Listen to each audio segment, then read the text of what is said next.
The Federalist No. 64. It is a just and not a new observation, that enemies to particular persons, and opponents to particular measures, seldom confine their censures to such things only in either as are worthy of blame. Unless on this principle, it is difficult to explain the motives of their conduct, who condemn the proposed Constitution in the aggregate, and treat with severity some of the most unexceptionable articles in it. The second section gives power to the President, by and with the advice and consent of the Senate, to make treaties, provided 2/3 of the senators present concur. The power of making treaties is an important one, especially as it relates to war, peace, and commerce, and it should not be delegated but in such a mode and with such precautions as will afford the highest security that it will be exercised by men the best qualified for the purpose, and in the manner most conducive to the public good. The Convention appears to have been attentive to both these points. They have directed the President to be chosen by select bodies of electors, to be deputed by the people for that express purpose, and they have committed the appointment of senators to the state legislatures. This mode has, in such cases, vastly the advantage of elections by the people in their collective capacity, where the activity of party zeal, taking the advantage of the supineness, the ignorance, and the hopes and fears of the unwary and interested, often places men in office by the votes of a small proportion of the electors. As the select assemblies for choosing the President, as well as the state legislatures who appoint the senators, will in general be composed of the most enlightened and respectable citizens, there is reason to presume that their attention and their votes will be directed to those men only who have become the most distinguished by their abilities and virtue, and in whom the people perceive just grounds for confidence. The Constitution manifests very particular attention to this object. By excluding men under 35 from the first office, and those under 30 from the second, it confines the electors to men of whom the people have had time to form a judgment, and with respect to whom they will not be liable to be deceived by those brilliant appearances of genius and patriotism, which, like transient meteors, sometimes mislead as well as dazzle. If the observation be well founded, that wise kings will always be served by able ministers, it is fair to argue that as an assembly of select electors possess, in a greater degree than kings, the means of extensive and accurate information relative to men and characters, so will their appointments bear at least equal marks of discretion and discernment. The inference which naturally results from these considerations is this, that the President and senators so chosen will always be of the number of those who best understand our national interests, whether considered in relation to the several states or to foreign nations, who are best able to promote those interests, and whose reputation for integrity inspires and merits confidence. With such men the power of making treaties may be safely lodged. Although the absolute necessity of system in the conduct of any business is universally known and acknowledged, yet the high importance of it in national affairs has not yet become sufficiently impressed on the public mind. They who wish to commit the power under consideration to a popular assembly, composed of members constantly coming and going in quick succession, seem not to recollect that such a body must necessarily be inadequate to the attainment of those great objects which require to be steadily contemplated in all their relations and circumstances, and which can only be approached and achieved by measures which not only talents but also exact information, and often much time, are necessary to concert and to execute. It was wise, therefore, in the Convention to provide not only that the power of making treaties should be committed to able and honest men, but also that they should continue in place a sufficient time to become perfectly acquainted with our national concerns, and to form and introduce a system for the management of them. The duration prescribed is such as will give them an opportunity of greatly extending their political information, and of rendering their accumulating experience more and more beneficial to their country. Nor has the convention discovered less prudence in providing for the frequent elections of senators in such a way as to obviate the inconvenience of periodically transferring those great affairs entirely to new men. For by leaving a considerable residue of the old ones in place, uniformity and order, as well as a constant succession of official information, will be preserved. There are a few who will not admit that the affairs of trade and navigation should be regulated by a system cautiously formed and steadily pursued, and that both our treaties and our laws should correspond with and be made to promote it. It is of much consequence that this correspondence and conformity be carefully maintained,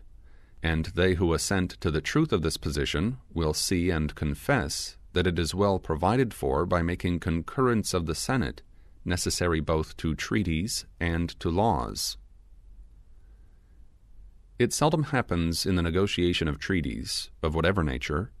but that perfect secrecy and immediate dispatch are sometimes requisite. These are cases where the most useful intelligence may be obtained if the persons possessing it can be relieved from apprehensions of discovery. Those apprehensions will operate on those persons whether they are actuated by mercenary or friendly motives, and there doubtless are many of both descriptions who would rely on the secrecy of the President, but who would not confide in that of the Senate, and still less in that of a large popular assembly. The convention have done well, therefore, in so disposing of the power of making treaties, that although the President must, in forming them,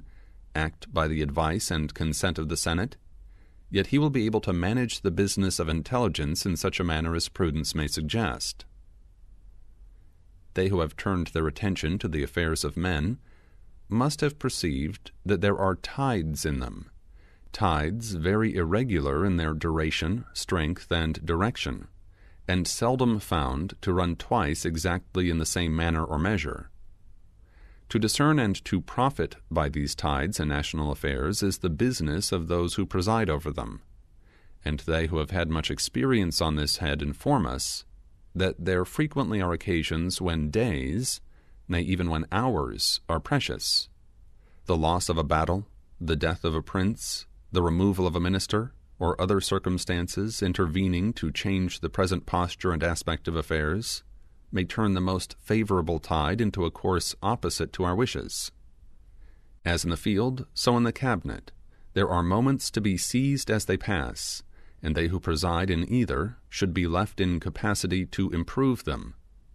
So often and so essentially have we heretofore suffered from the want of secrecy and dispatch, that the Constitution would have been inexcusably defective if no attention had been paid to those objects. Those matters which in negotiations usually require the most secrecy and the most dispatch are those preparatory and auxiliary measures which are not otherwise important in a national view than as they tend to facilitate the attainment of the objects of the negotiation. For these the President will find no difficulty to provide, and should any circumstance occur which requires the advice and consent of the Senate, he may at any time convene them. Thus we see that the Constitution provides that our negotiations for treaties shall have every advantage which can be derived from talents, information, integrity, and deliberate investigations on the one hand, and from secrecy and dispatch on the other. But to this plan, as to most others that have ever appeared, objections are contrived and urged. Some are displeased with it, not on account of any errors or defects in it, but because, as the treaties, when made, are to have the force of laws, they should be made only by men invested with legislative authority. These gentlemen seem not to consider that the judgments of our courts, and the commissions constitutionally given by our governor, are as valid and as binding on all persons whom they concern, as the laws passed by our legislature. All constitutional acts of power, whether in the executive or in the judicial department, have as much legal validity and obligation as if they proceeded from the legislature, and therefore, whatever name be given to the power of making treaties, or however obligatory they may be when made, certain it is that the people may, with much propriety, commit the power to a distinct body from the legislature, the executive, or the judicial. It surely does not follow that because they have given the power of making laws to the legislature, that therefore they should likewise give them the power to do every other act of sovereignty by which the citizens are to be bound and affected. Others, though content that treaties should be made in the mode proposed, are averse to their being the supreme laws of the land. They insist and profess to believe that treaties, like acts of assembly, should be repealable at pleasure. This idea seems to be new and peculiar to this country, but new errors as well as new truths often appear. These gentlemen would do well to reflect that a treaty is only another name for a bargain, and that it would be impossible to find a nation who would make any bargain with us which should be binding on them absolutely, but on us only so long and so far as we may think proper to be bound by it. They who make laws may without doubt amend or repeal them, and it will not be disputed that they who make treaties may alter or cancel them. But still let us not forget that treaties are made not by only one of the contracting parties, but by both, and consequently that as the consent of both was essential to their formation at first, so must it ever afterwards be to alter or cancel them. The proposed Constitution, therefore, has not in the least extended the obligation of treaties. They are just as binding and just as far beyond the lawful reach of legislative acts now as they will be at any future period or under any form of government. However useful jealousy may be in republics, yet when like bile in the natural, it abounds too much in the body politic, the eyes of both become very liable to be deceived by the delusive appearances which that malady casts on surrounding objects. From this cause, probably, proceed the fears and apprehensions of some that the President and Senate may make treaties without an equal eye to the interests of all the states. Others suspect that 2/3 will oppress the remaining third, and ask whether those gentlemen are made sufficiently responsible for their conduct, whether if they act corruptly they can be punished, and if they make disadvantageous treaties, how are we to get rid of those treaties? As all the states are equally represented in the Senate, and by men the most able and the most willing to promote the interests of their constituents, they will all have an equal degree of influence in that body, especially while they continue to be careful in appointing proper persons and to insist on their punctual attendance. In proportion as the United States assume a national form and a national character, so will the good of the whole be more and more an object of attention, and the government must be a weak one indeed if it should forget that the good of the whole can only be promoted by advancing the good of each of the parts or members which compose the whole. It will not be in the power of the President and Senate to make any treaties by which they and their families and estates will not be equally bound and affected with the rest of the community, and having no private interests distinct from that of the nation, they will be under no temptations to neglect the latter. As to corruption, the case is not supposable. He must either have been very unfortunate in his intercourse with the world, or possess a heart very susceptible of such impressions, who can think it probable that the President and 2/3 of the Senate will ever be capable of such unworthy conduct. The idea is too gross and too invidious to be entertained. But in such a case, if it should ever happen, the treaty so obtained from us would, like all other fraudulent contracts, be null and void by the law of nations. With respect to their responsibility, it is difficult to conceive how it could be increased. Every consideration that can influence the human mind, such as honor, oaths, reputations, conscience, the love of country, and family affections and attachments, affords security for their fidelity. In short, as the Constitution has taken the utmost care that they shall be men of talents and integrity, we have reason to be persuaded that the treaties they make will be as advantageous as, all circumstances considered, could be made. And so far as the fear of punishment and disgrace can operate, that motive to good behavior is amply afforded by the article on the subject of impeachments.